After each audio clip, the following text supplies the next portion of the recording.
Actualmente podemos decir que Iron Man, aka Tony Stark, es uno de los pilares fundamentales en todo Marvel. Pero, ¿ha sido esto así siempre?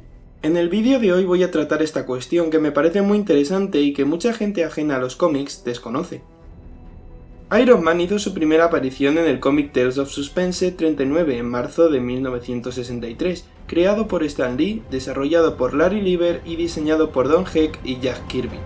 Resumiendo mucho la historia, porque no me quiero expandir más de lo demasiado en esto, es que Tony Stark, un genio tecnológico millonario propietario de Industrias Stark, viaja a una nación del sudeste asiático para una exhibición armamentística, pero sufre un grave accidente con un artefacto explosivo que le aloja una esquirla de metal en el pecho que amenaza con acabar con su vida, a la misma que él era retenido en una cueva en contra de su voluntad.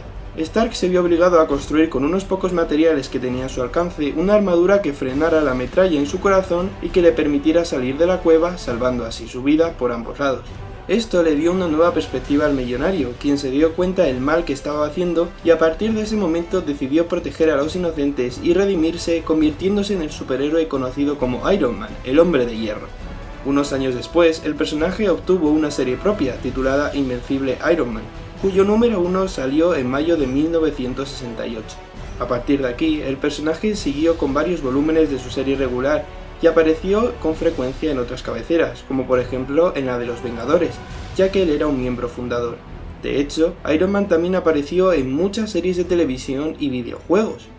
Sin embargo, a pesar de todas estas apariciones, el personaje no era tan conocido como otros de la editorial, como el propio Capitán América o los X-Men, y esto siguió así hasta principios de este siglo. Es por ello que en noviembre de 2005, cuando Marvel Studios comenzó a trabajar en el desarrollo de una película del personaje después de haber pasado por otros estudios como Universal, tenían un gran reto por delante, pues ellos tenían que llegar a la audiencia y dar a conocer a este superhéroe.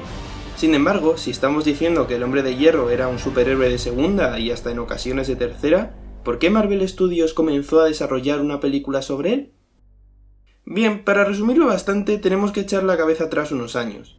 De vuelta a los 90, recordemos que los cómics estaban en auge. Era un comercio muy grande y que producía muchísimos beneficios, y los compradores estaban abiertos a todos.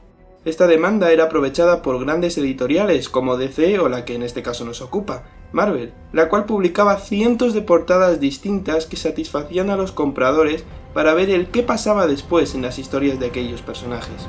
Sin embargo, para finales de la década, todo este boom cayó estrepitosamente, y las ventas de Marvel bajaron en picado. En un último esfuerzo por no caer en la bancarrota, Marvel decidió optar por vender los derechos cinematográficos de sus personajes más conocidos a grandes productoras de cine.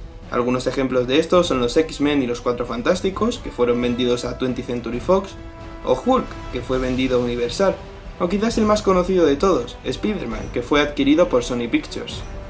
Estas productoras comenzaron a desarrollar productos que fueron en su mayoría un verdadero éxito en el cine. Unos años después, cuando Marvel ya se había estabilizado un poco, un hombre llamado David Maisel, quien había entrado en la compañía allá por 2003 como jefe de operaciones, logró convencer al jefe de Marvel y al CEO de Marvel Comics para que no vendieran más derechos de los personajes y se lanzaran a realizar sus propios proyectos. Cabe destacar que para cuando esto ocurrió, Marvel todavía seguía negociando los derechos de algunos de sus personajes. Por ejemplo, estaban en mitad de las negociaciones, más o menos, para vender el Capitán América a Warner Bros. Este hombre se las apañó para conseguir $525 millones para, en asociación con Paramount y Universal, hacer la friolera cantidad de 10 películas sobre superhéroes de segunda fila. Porque sí, amigos, personajes como Steve Rogers o el propio Tony Stark no eran nada conocidos comparados a los X-Men o al superhéroe estrella indiscutible de la editorial, Spider-Man.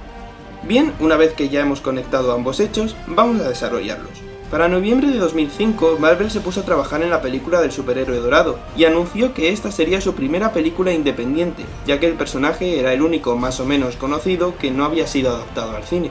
A partir de aquel momento, y bajo la dirección de Kevin Feige, Marvel Studios comenzó la andadura por lo que poco a poco se iría denominando como el universo cinematográfico de Marvel, siendo la escena postcréditos entre Tony Stark y Nick Fury una completa declaración de intenciones.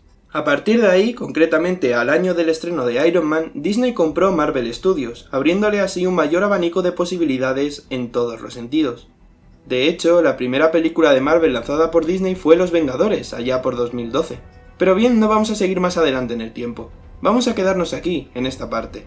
Iron Man fue un completo éxito tanto en taquilla como en crítica, alcanzando los 585 millones de dólares a lo largo del mundo y convirtiéndose en la octava película con más recaudación de 2008 en lo primero, y destacando la labor del director Jon Favreau y la interpretación de Robert Downey Jr. como Tony Stark, personaje que le marcaría de por vida y por el que sería mundialmente conocido, en lo segundo.